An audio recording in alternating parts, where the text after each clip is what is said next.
What's up, people? Welcome to this week's episode of the Indy and Doctor podcast. We are joined by a special guest. He's actually a friend of mine because he is the brother of a totally of my first Bhangra team. So put that out there at the very top of the show. Okay. But his name is Resham Singh Mataru. He is from the Virasati Asthan Seva. He is here to also talk about restorations of Gurdwara in Punjab. And there's a few things that he wanted to touch on, and we're very happy to have him here. So Resham, how you doing? Yeah, no, I've been good. I mean, it's funny that you went with the Heritage connection because we're twins. We went through medical and dental school. He's a dentist. We went through together at the same time. And we're identical twins. And I was always like talking about Kirtan and Gurdwara stuff, and he was into the Dol stuff. And then people would come up to me and be like, "Oh, we saw you were giving like a lecture on this, but then you were doing Dol on stage. Like, what's going on?" And I'd be like, "No, that's my twin." And then a lot of people wouldn't believe that. They'd be like, "Oh, yeah, whatever." Yeah, they just thought you were going in the back and tie your bug a little bit differently. No, like, basically, this is Babu Man mechanic. Ek paase Vaheguru, ek paase boliyan ka exactly. Ek paase someone's lying in the gutter half drunk, and duje paase they're the next pope. Yeah, so there you go. That used to happen. It just reminded me of that. So, oh man, it's so true. It's so true. And even when Ted would tell me, "Oh, I have a twin," I was like, yeah. And then he showed me a picture. I was like, "Oh, you guys are actually identical." Oh, mad. Okay. Yeah, no one believes us. No one believes us when we say that. No one does. No. But no, it almost feels like, you know, when people say like you have like brother sister and like we're twins. I'm like, nah, like you're not real twins though. You don't look like no. Yeah, we also have a bit of that supremacy. We're like, yeah, no, we're proper identical. When like a non-identical is like we're twins, we're like, nah, not really. No. No one can confuse you for one another. Indy, yeah, Cray twins, Cray sings. Yeah, exactly. Even they. Who's older? Hopefully, Heritage by a minute. I thought it was you. Oh, okay. You know, a lot of people say that. I think it's because I'm more boring. But yeah, no, I'm the younger one. I think the word is sensible, but okay. Oh, yeah, maybe. But normally those things are equated together. But I don't know. We're getting older and having children, so maybe boring is the better way to be. I don't know. It's a good point. Wise. So we'll take wisdom. Yeah. Garan loves that wisdom word, man. All right, Resham. So tell me about the charity itself and how it all works. Because my first thoughts are, when I heard about it and you told me about it, I thought it's just based on one side of Punjab. So is it both sides? How does it work? Give me the ins and outs. Yeah. So Virasati is something that's been in the pipeline for a few years. I've been involved in different areas of like Sikh education. So I wrote a translation of Nanak Prakash, which is one of the historical accounts that Kavi Santokh Singh wrote, and we translated that into English about 5 years ago.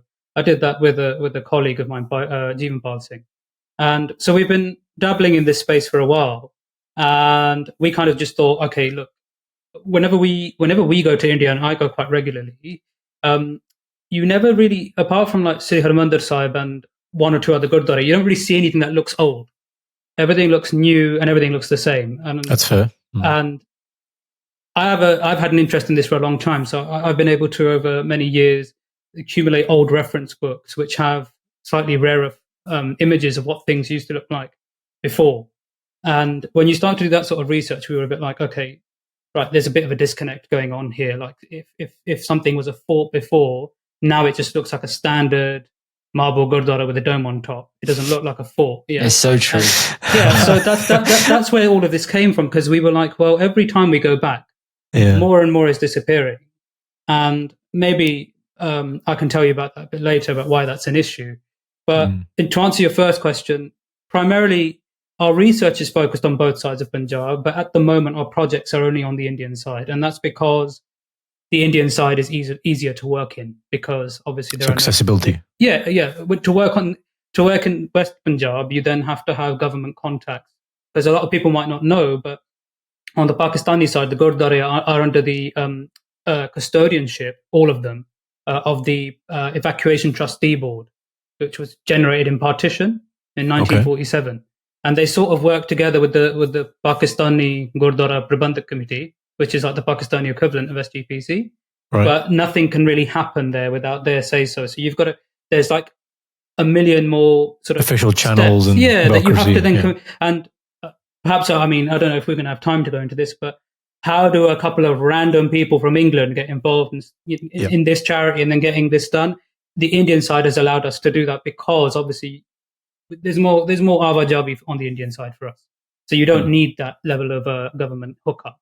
And actually the sites we're focusing on, which I'll tell you about later, they are actually sites that are under independent ownership, either charities or particular families, which is why we're able to actually do the work that we're doing. So yeah, sorry, that was a long answer. No, that's very good. So you speak, so in that way, you are able to speak directly with the decision makers, as it were, the people who are running, and therefore access is a bit easier on the India side? Yeah, and it's not just that. So if I tell you the long story short, we were getting increasingly frustrated. Nothing authentic is remaining. It's all getting knocked down, and for what? What reason does it actually serve? And is it actually helping us to stay, as a community, in touch with our history and our story as a people, right? Where the Sikh civilization comes from, because that's how I perceive it. That Guru Nanak Dev Ji started a completely new civilization, and architecture is part of that. And again, I can go on for hours about this, so you're going to have to rope me in.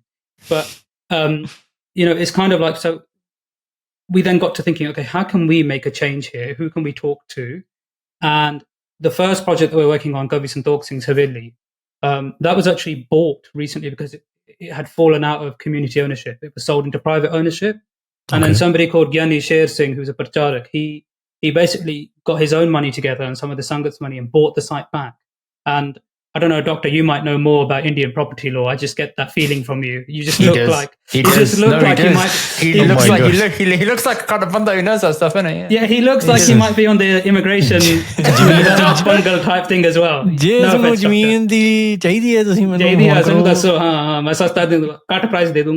that type of thing. Yeah, but it's a nightmare. There were like 5 families squatting in there. It took years to sort of negotiate an agreement, get them out.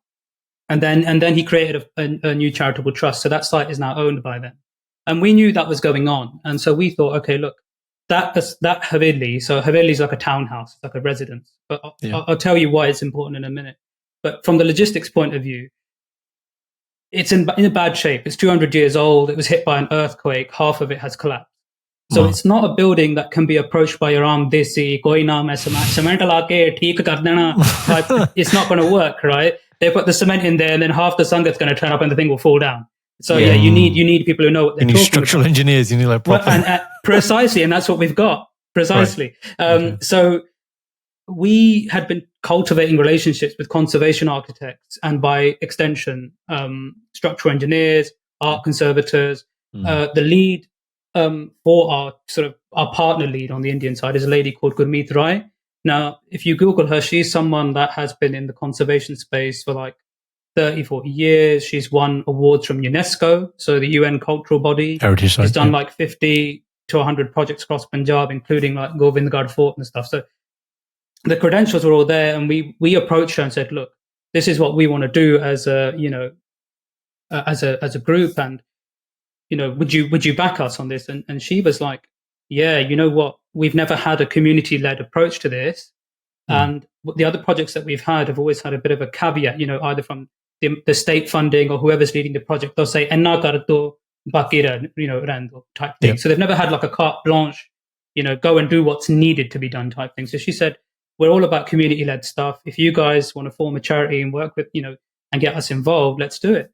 So we forged those links with her, and then we approached Gyani Sher Singh and sort of said, well, Gyani ji, look, we know these people, we know the structure is fragile. And to be fair, right, Gyani ji was Gyani Sher Singh was really forward thinking on this. He himself knew that like the traditional builders or traditional groups that usually do this stuff, they don't have the expertise. And he did wait a few years before this opportunity arose before he even intervened, because he knew that an ordinary builder is not going to be able to deal with it. And this is an important point because, growing up here in the West, right, we're quite used to seeing really old buildings like Tower of London or, the Rani's, or the Rani's Palace, or you can go any street of London, you can find even the old parts of like Birmingham, Gurdwaras there. Like I like going to it because it feels like it has that 80s, 90s, 70s feel. Part of history. Listen, bro. I mean, the Gori are so extra. I mean, I rate it, to be fair. They're so extra. I was in Colchester, right? Gora Pind, back of Beyond here. And I was just looking for a car park. and because I was going to go to work in some dental practice. And literally next to the car park was like a monastery and half the remains of a old abbey that had been there for 1,000 years. TGC, but it was still standing next to a car park. Yeah. Right? And I was like, these lot, man, you can go to like some TGC like Colchester or Bedford and go on a heritage trail. Right? There's an expert for every random thing. And then when you look at our side of things, you kind of think, like you will struggle to get an in-depth tour of like the architecture or the artistic heritage of even Harmandir Sahib, right? And that's our like Vatican type Gurdwara. So these lot have got it for even the most random small thing, and we got nothing. Yeah, but that's because in England, people love to protest. They love to argue about like keeping anything. Like let's keep this battered, dilapidated hospital. Let's just keep it up because we all love a protest. Let's just keep it. But you could restore it and make it better. Well, I mean, I don't know. It's a different discussion. It's a different discussion. Man, I'm just telling you how the things I've seen. All right? No, but it's an important point because, like, as much as I want to forget it, and I said this in a different podcast, right? I can't get Henry VIII's 6 wives out of my head, right? Because it was built into us at school. I'm like, Anne Boleyn, manu pata hai कि उन्होंने शरीर से वाड़ के उन्होंने head कीता सीगा. You know as well, right? Yeah. And I don't really want to know that because I don't. मेरी की लगती है चाची, she's not right, but you remember it. Isn't it? And you're like, my point being, right, they're onto something because we remember all of their history. Whereas if you ask the Sikhs, your armed Sikh, who is Kavi Santokh Singh, who is Baba Bikrama Singh Bedi, right? These are people whose like buildings we're trying to look after. No one will be able to tell you, right? Indy. Mate, absolutely stumped. Absolutely stumped. All right. But that's the face I'm talking about. Yeah. It's probably a good question to answer. Yeah. So if we just segue slightly then onto what's the historical significance of this person and his event? So the first Haveli that I'm talking about, Kavi Santokh Singh. So Kavi Santokh Singh did something that hadn't been done in the community. He lived in the late 1700s to the early 1800s. And he wrote something called the Suraj Prakash, which you may have heard of. Its full title is the Gur Pratap Suraj Granth. And this is the historical Granth that when you go to India predominantly, and you hear Katha in the evening, even at Hazur Sahib or Kesgarh Sahib, any Gurdwara actually, mostly, you will be hearing Katha of this Granth. And it tells the life story of the Nanak Prakash and into the Suraj Prakash from Guru Nanak Dev Ji to Guru Gobind Singh Ji. And it is over between 50 and 60,000 verses. And before he wrote this, Sikh history was basically existing in very small, brief written works like the Mama Prakash or Sikhandi Bhagatmala, but none of these were in that much detail. And what Kaviji did was he took all those sources and he then traveled around all the Gurdwara. And as you know, Punjabis are not fond of writing things down predominantly. They like to sing about them and talk about them and write, and sing poetry about them. Like you guys have done podcasts and things like Punjabi like ballads and stuff like Heer Ranjha and Badshah and things like that.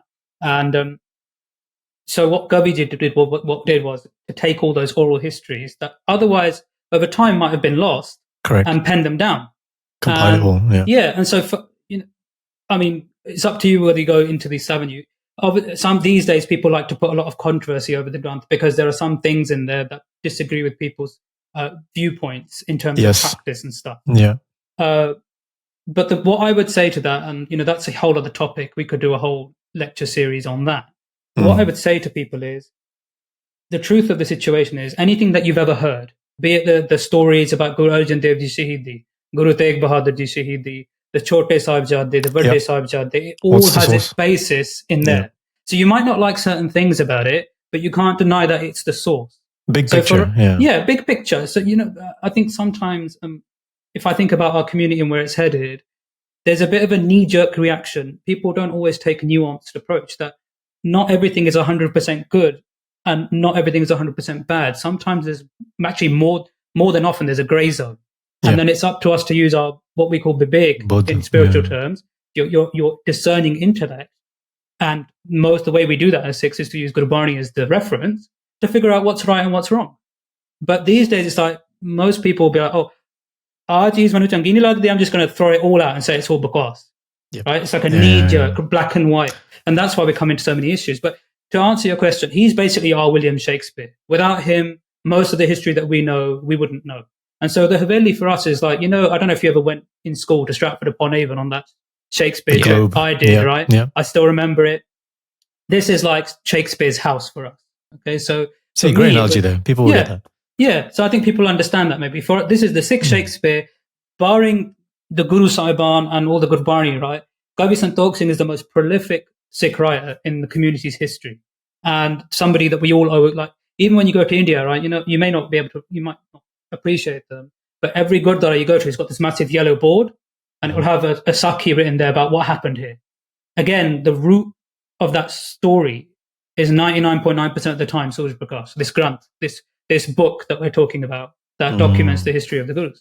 So when we thought, okay, there's a chance to save not only something that's related to somebody who's actually very important to our historical record as Sikhs, but it's also an original building where he wrote the thing, and it's still standing, right? It was like our eyes. No-brainer. Yeah, our eyes, we got like tears in our eyes. We're like, we actually got an opportunity to say something that's authentic and also really massively important for the community's historical record.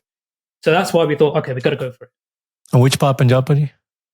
So it would have been part of Purana Punjab, but it's actually Haryana now, in Gathal. Haryana. Yeah, so actually people don't know, Gathal as an area was ruled by a Sikh king, somebody called Bhai Uday Singh.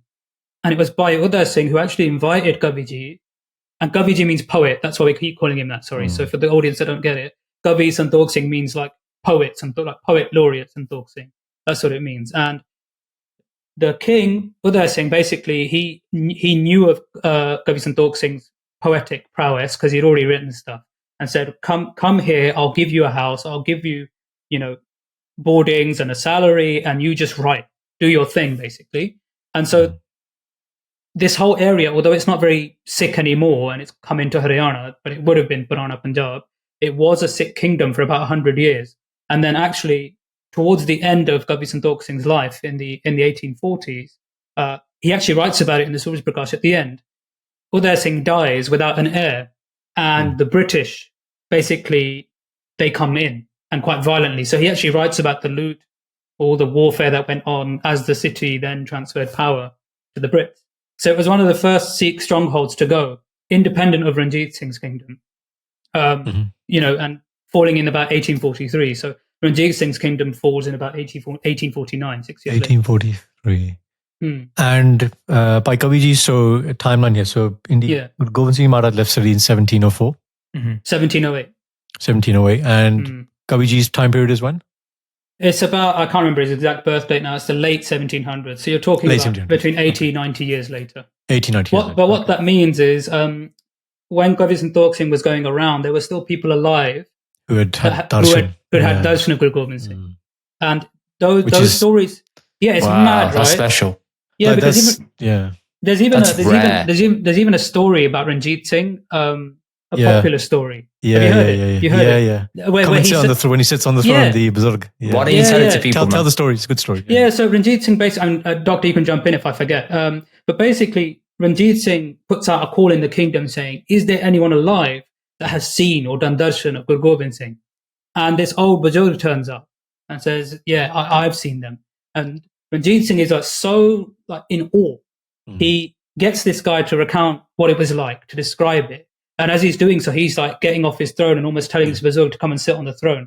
But that's how much he valued it. He valued it, right? So much shraddha. Yeah, and one of the things that like I said, you guys are going to have to rein me in because I go really tangential. So you're going to have to just say, Chup kar ja, I got another question for you. Otherwise we'll be here for hours. But what Ranjit Singh and the Sikh Raja did, they didn't just amass wealth themselves, right? So all the different kings, so you've got Ranjit Singh, but you've also got the Patiala royal house, right? Amarinder Singh is the descendant of that now. But like Bhupinder Singh and all these other ones before, Narinder Singh, they all amassed treasuries where they bought back what we call nishanis or things that were owned by the Guru.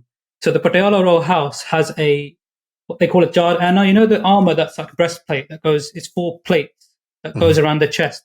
And it's got Gurbani written on it. It's Guru Gobind Singh Ji's one. So the Patiala royal house still owns that. And even Ranjit Singh, the British document when they actually looted that Tosh Khana, the treasury, that there were swords of Guru Gobind Singh, there was Guru Gobind Singh Ji's Kalgi, so the aigrette, the feather thing that sits on the front of the star. That they've still got that, by the way. The British never returned it, and they just said, we've lost it.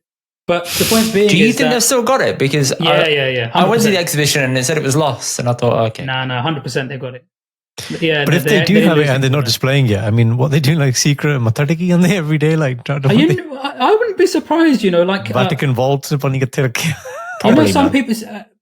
people are skeptical. I have faith in these things that the Gore were exposed to a lot of stuff. They saw the power of Sikhi, right? I don't know. They revered Guru Gobind Singh Maharaj. They revered Guru Gobind, not just Guru Gobind Singh Ji, right? When they came to Punjab, right? Even there's a plaque at the Darshani Dori at Harmandir Sahib, the gateway before you go on the bridge. There's a plaque there on the left, I think the left hand side, or it might be the right, and it's inscribed there about a Karamati incident, a miraculous incident, right? Basically, the Gore were planning to try and first they wanted to turn Harmandir Sahib into a church, right? And then they built that Gothic clock tower in the Parkarma, having demolished some stuff, right? Then when they couldn't do that, they wanted to actually sell it to make some money off it. And then there was this whole miraculous incident one day when the Gore were visiting, that there was a massive thunderbolt, and they saw a massive shock of light come into the Darbar Sahib and hover above Guru Granth Sahib Ji, and that shook them up, and it stopped them in their tracks. So I wouldn't be if you read some of the old accounts of British colonial officers and that, even ones meeting 100-year-old yogis or 150-year-old yogis, they're like, I met this yogi and he told me the exact date that I was going to die. So these guys know that there's some takat, what we say, power or strength or spiritual prowess in our tradition. Whether we believe it or not, that's up to you. But for me, I do. Damn. I've got to say, this is turning into a Ramblings of a Sikh episode, and I'm kind of enjoying it. But in the interest of time, I do need to push ahead a little bit. Yeah, go on. So let's say off this podcast, somebody gives you a donation, and then they give you that money. Where's that going to go? What's it going to go towards? And how do we kind of keep a track of knowing where that's gone to? Yeah. So we set this up as a charity. Sorry, my headphones just fallen out. They don't fit my ears very well. When we set this up, we were like, how are we going to get people in this country and predominantly in the diaspora to understand what we're doing and, number one, trust what we're doing? Because everyone gets worried about giving money to India. Like, it's going to go into some. That's exactly how it all he saw right through me there, my skeptics. And now he's wearing some Ralph Lauren, dressing gown, and he's got a massive husky. Yeah, none of that's going on. So we were like, okay, we need to set this up professionally. So we drew up a contract, and we got the conservation architects who are, some of them have the people in that organization have actually been trained in this country. So they've even come from India, trained at the University of Bath or UCL, really highly accredited institutions, and gone back. And so for Haveli Kavi Santokh Singh, for example, the conservation architects did a 3-month study on the site, top to bottom. So we're talking floor plans, elevations, writing down what materials have been used, doing stress testing on the bricks. I can go on. It's basically a 500-page report. It's accessible on our website, virasati.org, which we can link in. It's all there, black and white. I would go as far as saying, from my research, it's probably the most detailed document that's ever been made from a Sikh architectural standpoint on a Sikh Gurdwara of historical importance. I don't even think Harmandir Sahib has been documented to this detail.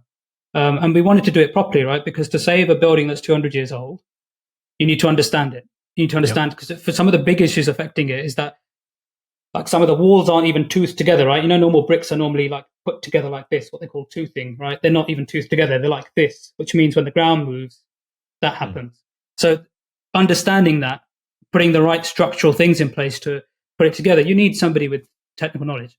So what that's meant is, when they've done a 3-month report, they were able to generate a detailed estimate. How much is this going to cost? And they've given us takeoff sheets. And all of that is on the website. So we know, for example, Kavi Santokh Singh Haveli is going to cost us £250,000 to sort out, because of how precarious the buildings, the position it's in.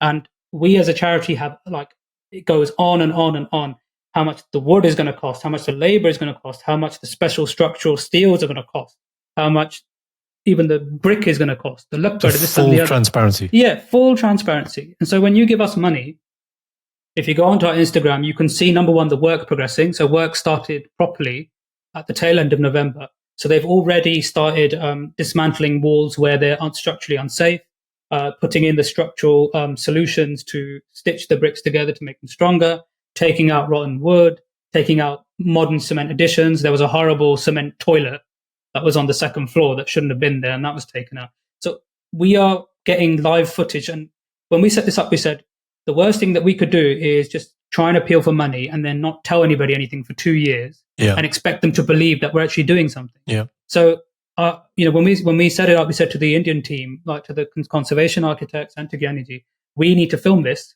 day by day. So they give us footage every week so that we can say, number one, ਤੁਸੀਂ ਸਾਨੂੰ ਪੈਸੇ ਦਿੱਤੇ ਆ, you're giving us money, here's what we're doing with it.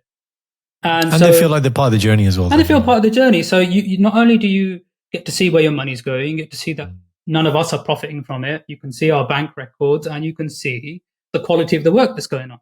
And that by doing that, you then build a cycle of trust.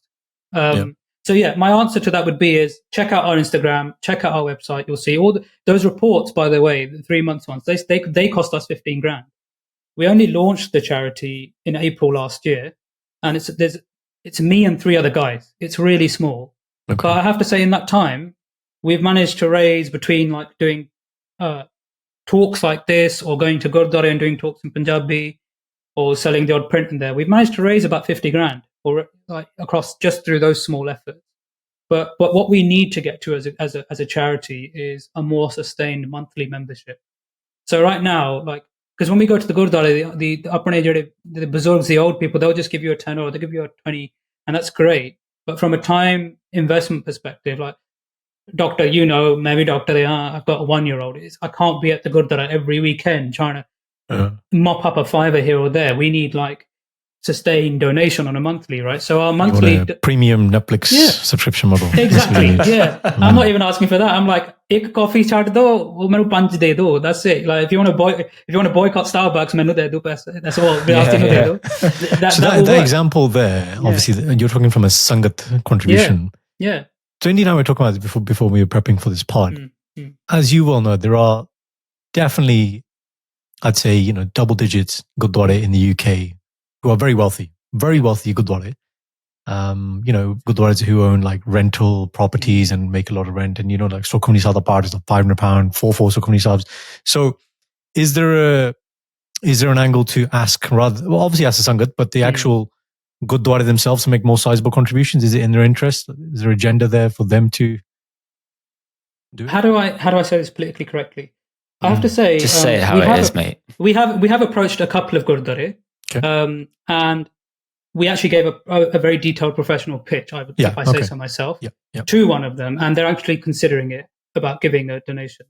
Nice. What I would say, and Indy, you're gonna have to stop me again if your timing is going too long, but what this speaks to is a slightly bigger issue that I foresee in our community that perhaps our generation is not thinking about. Mm-hmm. When you think about the Gurdwara, yes, they're wealthy, but it actually costs them a lot to run things like langar, heating, electricity, all of this. Their expenses are actually really high. Running a full-time langar is no small task, especially in the big Gurdwaras. And as energy prices and food prices have gone up, it's much harder. Now, if you look at other religions, if you look at Christians or Muslims or Hindus, their entire, every church or every mandir, every mosque has a subscription model. So the families, say 1,000 families use that place of worship, and they all give a tenner a month, regardless of whether they're doing a Sukhmani Sahib or not, or their equivalent. It means that they have a guaranteed cash flow. That's quite interesting. Our community does not have that. We give. And they don't use the premises every day as well. Yeah, they don't. They don't. Not as much as they do. Have a building fund in some places, but I didn't know it was like a subscription kind of monthly installment. No. So to be honest, right? I used to slag them off a lot. Now that I've had to get into fundraising to fund this charity, I've seen the light a little bit, because the thing is, right? The Islamic community, they have a central body in Saudi Arabia for whom money is no object. So if they decide we're going to build a masjid tomorrow, they will have the money on day 2. If the Sikhs decide, every Sikh Gurdwara has not been ordained by the SGPC. The SGPC has not said, I'm going to build a Gurdwara in Southall. All our Gurdwara, without fail, a bunch of individuals got together. Not necessarily qualified individuals. This is the big point, right? It's the wealthy individuals. And then the wealthy individuals say, tends to be somebody with a business or property portfolio or something, or a double glazing business, they'll put in the multi-millions. No, I'm not even joking. This is the truth. It was how specific an example was because you can give that. You can give that as Seva. You can donate that. You can donate the windows. Like, yeah, but you know why people say, oh, why are there fights in the Gurdwara, or why are they not doing things in the same way? It's because each Gurdwara actually is a silo set up by a group of individuals where there was somebody who was wealthy, and then that wealthy person, more often than not, is the Pradhan man, and they might know jack all about Sikhi. And most of the time that is the case, right? And that's why when you ask, I mean, this isn't a podcast about the state of the Gurdwara, but it is related. When you ask the question, okay, why aren't the Gurdwara doing things that are actually important for the youth? It's because the only way that they actually sustain their funding is because the only reason why people now, and I'm generalizing, but I think it will probably resonate with you guys, people only go to the Gurdwara now in our generation for births, marriages, deaths, funerals, and a Sukhmani Sahib for your kid's birthday, mostly. And that's when you give basa as well. And maybe that's when Sunday in between. But right? Maybe, but not consistently, not like our grandparents did. Yeah. And not like our parents' generation. That's it. And what I'm describing is a problem that I see that's going to rear its head in 20 years' time, when our grandparents' generation is gone and when our parents' generation is starting to go. Because as far as I see it, our generation doesn't have that adat of just giving for the sake of giving. Yes. So the Gurdwara then has to say, you know what, if we need to fund our electricity bill, then we have to do 5 Sukhmani Sahib on the weekend, which then means we have to race through them, because from those 5 Sukhmani Sahib, we're going to get $2,000 in the day. Yeah. If we don't do 5 Sukhmani Sahib, then kata pa jana, because we don't have a subscription model and we don't have a central authority funding us. So this in a nutshell explains why there's so many fights, why the people in Gurdwara committees are not necessarily the most qualified people to be there, and why they're not actually. And the biggest thing that I see that's going to be a problem is like, we're not going to get involved in the Gurdwara. I'm talking about our generation, because people are scared of it and it's political and there's mudslinging. So the people who will take over, if there's going to be anyone, it's going to be all the people coming from India, because they still have they have more of a habit to go to the Gurdwara than people born here do. So then who are the people who are going to get screwed throughout their entire lives for the Gurdwara not being what we need it to be, or being accessible in a way that works? Us lot and the kids that are being born here. That's a big problem. That's a big problem, because either if the India people don't turn up, which they may not, then we're going to see what's happening with the churches right now, which is all of them shutting down because nobody goes to them. So, sorry, again, like I said, my brain goes in all other directions. No, I think that's a really good topic, because you do think about the future of Sikhi and where it's going, and that's it's a really valid point, because we're not as engaged as our parents' generation are. I know that my mum goes to do Rol at some Gurdwara, but then she goes to do Seva at another Gurdwara. It's not consistent, but that's just agreement she's made with people there to be able to do the certain things that she wants to, and she's got friends that go to others. So, and she loves it. Like her Saturdays and Sundays is just that, and she's really happy. So I get that, but for me, I just think, I'm going to go and meet my mates just randomly in Central, because I don't think of the Gurdwara as a community meeting place for that social. purpose. Yeah, I don't think of it as a social thing. I guess a lot of us do. I don't know both your experience, but when you're younger, it would, like you say, it was Visakhi, right? You could spend the whole day playing the car park. Shines up. When you're younger, it definitely will. I felt I used to take a tennis ball. We used to play like football and cricket, and you could be there all day. And then you're right, as you get older, you get more professional responsibility, you start a family, and you just have the same time get here. But you're right, old gen, they would make it part of their, like you said, adat. That was a great use of that word. It was just so normal for them. Yeah. And what we're talking about a little bit is why I brought it in, and why it relates to the heritage piece is it's about Sikhs taking ownership of their own heritage, their own community, and where we're going, right?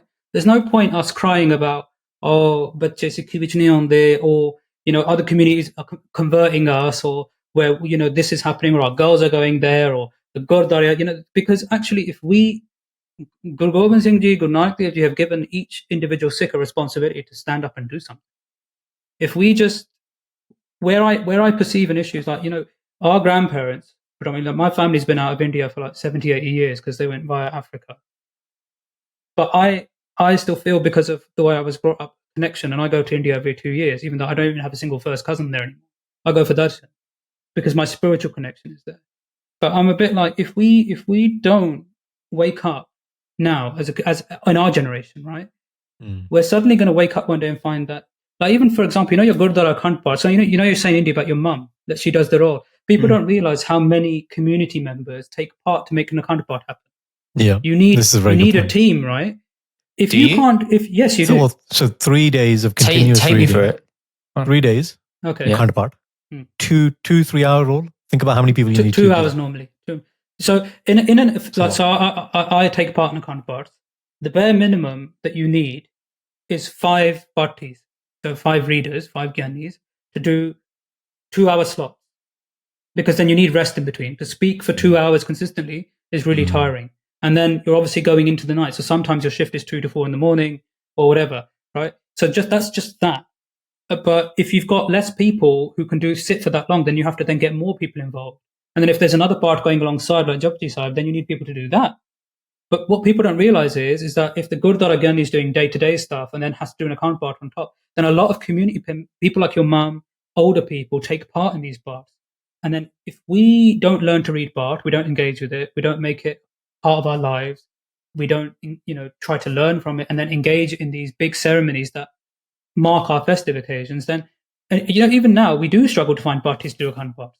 You do in certain areas. Like if you live in London or Birmingham, then you're not going to, right? But if you're in smaller communities, then yes, you will. But the problem is, even in these bigger communities, as our parents and our grandparents' generation is dying off, that pool of people is definitely decreasing. And I can say that because I do parts regularly. So even the number of people that I can call on, who are, by the way, are trained also to do those parts properly with correct pronunciation, it's a handful of people. So yeah, sorry, I am deviating. We're meant to be talking about Gurdwara in India, but it's still relevant to the topic. So it's not deviating; it's still relevant to it. The point being is that we have to take ownership as a group. This is why, like, as a group of random Singhs in England, we thought, how on earth are we ever going to get anything done in India? India is such a difficult place where people, there isn't like, oh, let me stand behind you in the queue at the post office type adat, right? You've got to either elbow someone to get something done, or it doesn't happen. And that's not something culturally being brought up here we're good at. Yeah. But it's all Vaheguru Maharaja's grace that this has got to. I mean, I never thought we would be at the point where I'm talking to you about a project that's actually live and taking place. And for us, it's like a massive thing. Like, if we get this done, if we get the money coming in that we need and we actually complete it, it will be the first example of a community-led conservation project brought to fruition by the diaspora. And the thing is, right, we're not the only diasporic community in the world. Look at the Jewish community, which is smaller than ours in number, by the way. They've still got sites standing in places like Jerusalem that has been contested for 2,000 years, right? And we've got Gurdwara that are just being, knocked down because we don't care about them. Or they're organized and they're intentional and they're motivated. Yeah, and we need to be like that. If our central organization can't do it, there's nothing stopping a group of Sikhs like us getting together to do something meaningful and actually achieving something. You mentioned earlier on that it was important to keep the Gurdwara how they are and not to just build it over, marble it, get it fresh, get it brand new. Why is that such an important piece of significance to you? Okay, so number one is that what we've seen with this knockdown approach that actually started from a good place. The original what we call Gar Seva, which basically translates to selfless service with your hands. So like community service to do something. It actually started because some of the Gurdwara were starting to fall down and were causing a health risk, right? Even the British had planned, one of the sarovars in Amritsar is called Santokh. In the early 1900s, the British were planning to actually fill it in with mud because it had become stagnant and was becoming a public health risk. And that's where it all stemmed from, people wanting to stop things like that happening. But what's happened in the last 30, 40 years is, let's just knock everything down, put gold and marble on it and make it look nice. But what you've lost is diversity of architecture. So for example, Guru Gobind Singh Ji fought 14 battles, right? Where are the signs of battle? You can't see any visible forts. You can't see any visible battle sites. Now, for someone like me that has grown up with faith and I have it, I'm not going to question it. But if you think about the wider community in the diaspora, a lot of them don't have Punjabi skills, right? A lot of them, even if they have Punjabi skills, don't have the ability or can't get into Katha. Katha is the traditional way of explaining history, right? Where the Gyani typically talks in a monotone voice for half an hour. And unless you can get into it, out within 10 seconds, it's a wicked recipe for sleep if you're tired. If you can't should give these speeches, man. Honestly, you're a very interactive speaker. I don't know. Honestly, man, you are. I'm a bit monotone myself. But, like a lot of our generation can't get into that, right? So where are they getting their knowledge about Sikh history? Maybe Wikipedia or whatever. But even trying to inspire people, and this is the example I use, yeah? You go to Rome on holiday, the first thing you go and see is the Colosseum. And it doesn't take your brain any power to figure out or feel inspired about seeing that Colosseum. You look at it and you think, wow, this is like some prehistoric 2,000-year-old building. I can definitely see how people fought here. And it inspires films, even if they're rubbish, like Gladiator 2, like, you know, all of that sort of stuff. Yeah. I don't know, man. Denzel was dark, man. Okay, I won't murk Denzel. Yeah, Denzel's top, but still, it wasn't Russell Crowe. It wasn't. Yeah, it wasn't. No. But my point being is, if you're trying to inspire people that perhaps can't access things through books or language, then you need visual inspiration.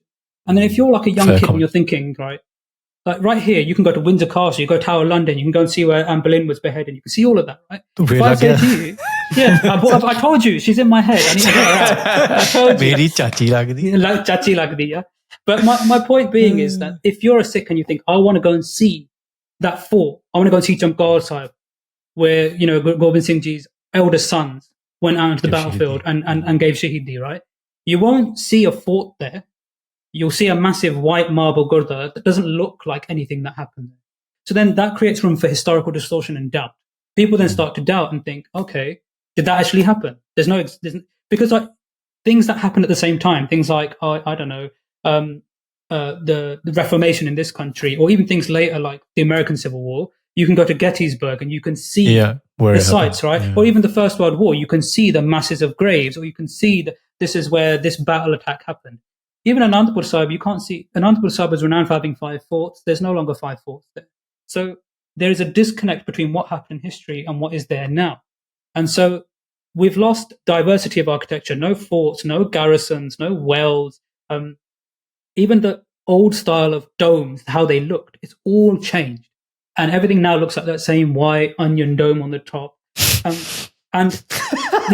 it's true, isn't it? It's meant to look like a lotus, but what we've lost with that is...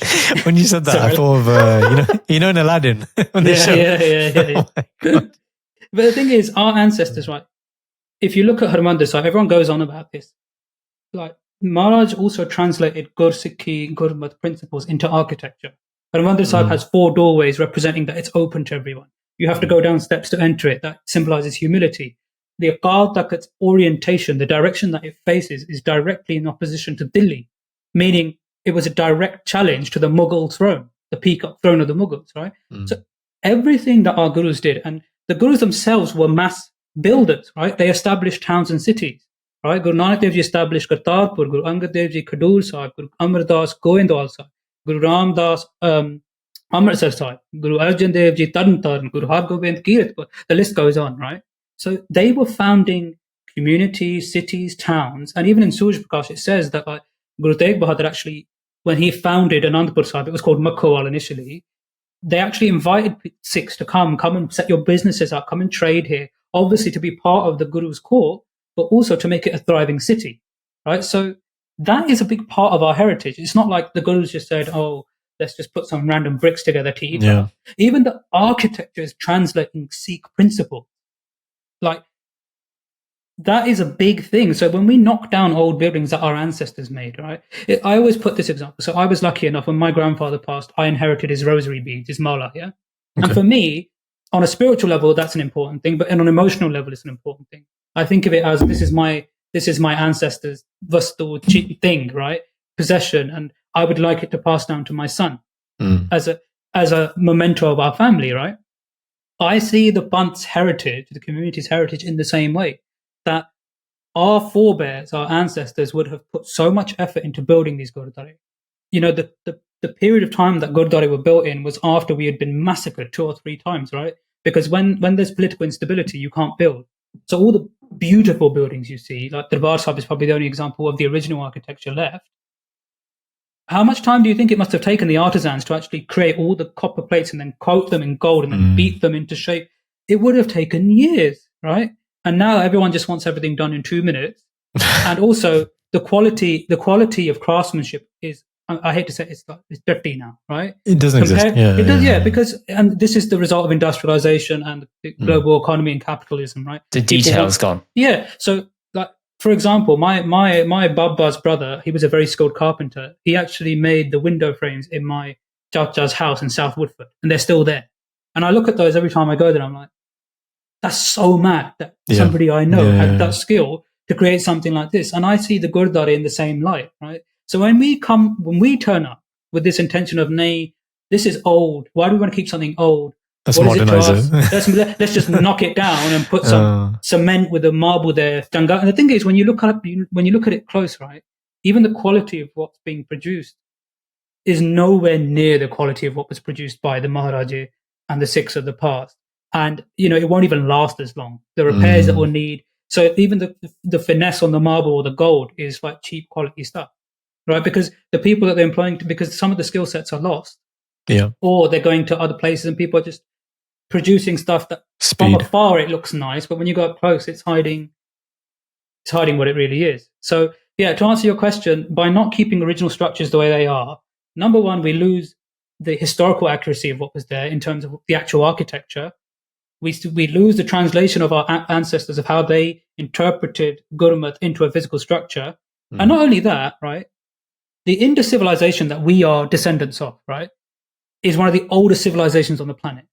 The Mughal Empire, when at its peak, had a third of the world's GDP running in it. This was, right, the British and the colonial experiment took all of India's wealth away and turned us into a third world nation. I mean, if you go to see some of the Mughals, like palaces and stuff, they've got rooms where they had moats inside, right, and it would act as an air conditioning system. These guys knew, like even the domes on the Taj Mahal, right, there was sophistication of knowledge in India, and we come from that, right? My point being, though, is that suddenly you have this 2,000-3,000 year period of history, and we've been building in a certain way. We use materials that are natural to the environment, and every civilization that hones itself, learns something new, makes itself better, right? If some material is not working, then our ancestors would have left it and picked something else, and that's how things pass down. Suddenly the Gore turn up, and they're like, "Oh, here, use this, use that," right? Things that are not from our environment.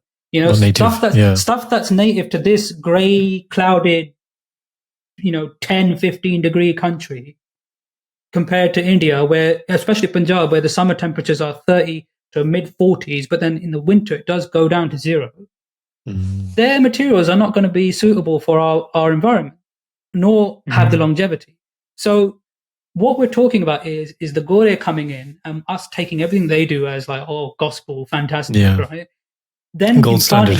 Gold standard. In some cases it was, in some cases it wasn't, right? Yeah. Tower of London is very impressive, but it's got nothing on the Taj Mahal or Fatehpur Sikri or the Red Fort or these things that were built, in India and standing the tests of time. Right? There's a reason why people wanted to come to India and pillage it. The knowledge, the expertise, the wealth, all of that in the 200-year period that they were there. Man, they sucker punched us hard, man. Yeah, they ruined it, man. They killed it, right? And it's up to us now to actually go back and I would actually say this adat of knocking things down and making it new is it's a new phenomenon. I don't even think really at its core, our ancestors, right? A lot of Sikhs don't appreciate this. Before the printing presses came in the early 20th century, 1900s, right? Every Guru Granth Sahib was handwritten. What that meant was there were a lot less of them. So when you used to go to the Gurdwara in the pind or that, they wouldn't even have a copy. They would have like a Shastar there, Prakash. I've seen this in old photos, and it's there in all the old accounts. Because to write a Guru Granth Sahib from hand, it would take at least 3 to 4 years per copy, right? To do that, you have to have stability also. So people don't realize that our ancestors knew that with scarcity comes value, right? If you've got less of something, you value it more. You respect it. You respect it more. Whereas as the Sikhs become wealthy and slightly, in my opinion, wealthy and lazy, comfortable, because there's that expression, isn't there? Tough times breed strong men, and easy times breeds weak men, right? And this is what I was kind of back to our grandparents. Our grandparents came out of a country, most of our families, I know this is my family story, they had nothing, they migrated country, and suddenly 2 generations later, we've gone from our families living with 10 people in one room to most of us being pretty well off. The Sikhs are probably the second most affluent community in this country, right? Yeah. We're all in professional jobs, educated businesses, 6 figures in 2 generations, right? But the people who did that were our grandparents and our parents' generation. And our parents then went through all the racism, all the BMP, the dog poo in the letterbox, the beatings, right? But we ain't got any of that. But we've got the benefit of what our forebears have done. And that's why I'm like, I don't judge my parents I don't judge my grandparents for what's gone on, because I'm like, these people were struggling to survive, right? Really struggling. It was like either you work or your whole family's going to go bukka, right?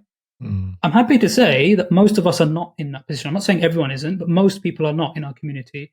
But then I'm like, well, then we got no excuse if the community is going to hell and, you know, things are not happening and we're not sambaling our places of worship, not forward thinking, not thinking about our children. And beyond, sorry, I didn't mean to turn this into a lecture, but no, that's great. But you know, I'm a bit like Guru Nanak's message, Guru Gobind Singh Ji's message.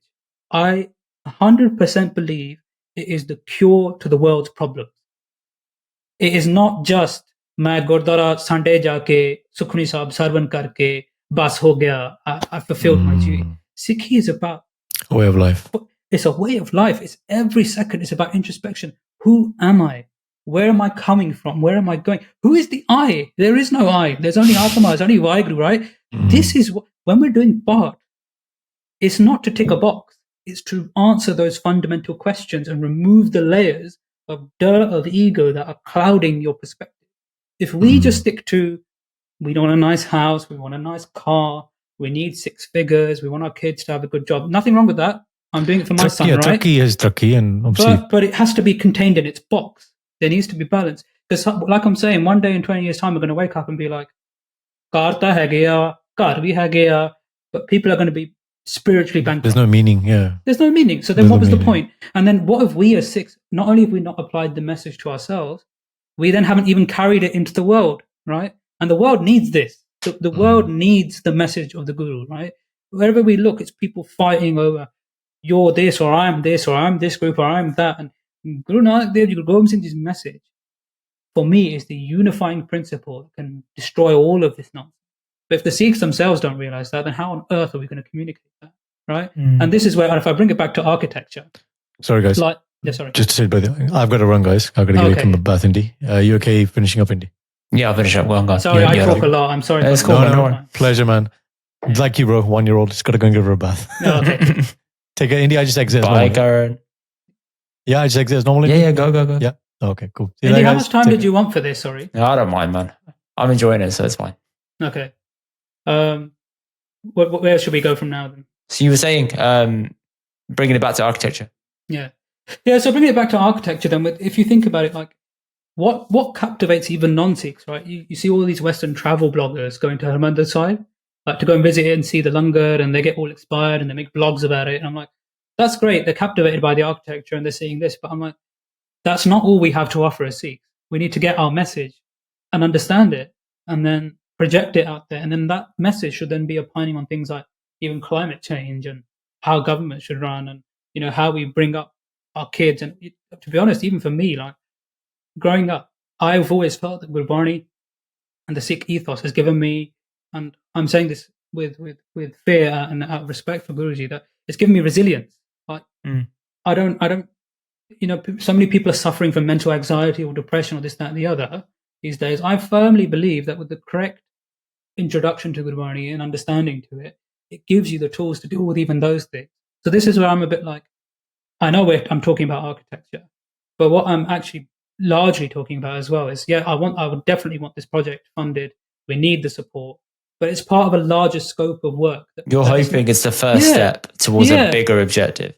Yeah, exactly. And it's not just, let's fix a building, nice ho gaya, right? What's that building going to do? So if we talk about the Haveli, Gyani Sher Singh already teaches Gatha to students. So it's going to become a place to teach that Granth that was written there. So for me, that's like poetic, that for the first time in like 150 years since Kaviji, 170 years since Kaviji died, his Poti, his book, its study is going to take place in that place once more. Like for me, that's like a massive thing to see that happen.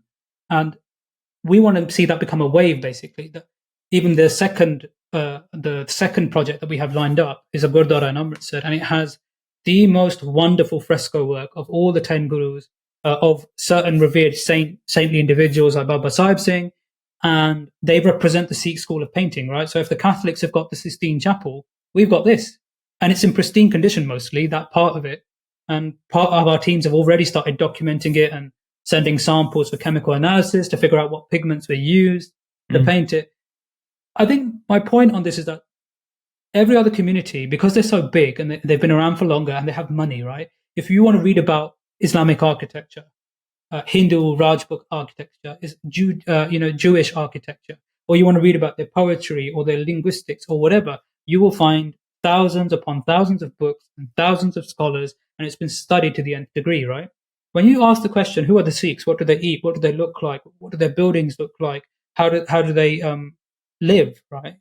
None of that has really had that same treatment. You will not find thousands. It's all been quite modernized. But then again, we are a younger civilization. So if you think about it, our history should be more intact for that reason. Well, exactly. But in some ways it's not, right? In some ways it's not. Because like many religions, for example, even the Islamic tradition or the Christians, the first couple of hundred years for most religions were very turbulent, right? Even the early Christians were fed to lions. Even the early Muslims were fighting with tribal people in the area and struggled. And then at some point, they achieved some sort of temporal or worldly power and they gained stability, right? The same thing happened with us. After Guru Gobind Singh Ji, for 100 years, we're fighting amongst ourselves and with the Afghans. There's the true Kalukari, or what we call Holocaust, where we lose half of our population in one day. And then when the missiles come, Ranjit Singh comes and solidifies power, that's where you start to see the Gurdwara being built properly, right? So, but then the problem is that period was cut short. Maharaja Ranjit Singh only ruled for 50 years and then the Brits turned up and it's like a full stop happened and we have never recovered from that. And then people have got busy in trying to survive and have put roti on the table and this, that, and the other. And so our story's kind of been like left to the side, right? Even if you want to find a decent English translation of Japji Sahib, you can't find it.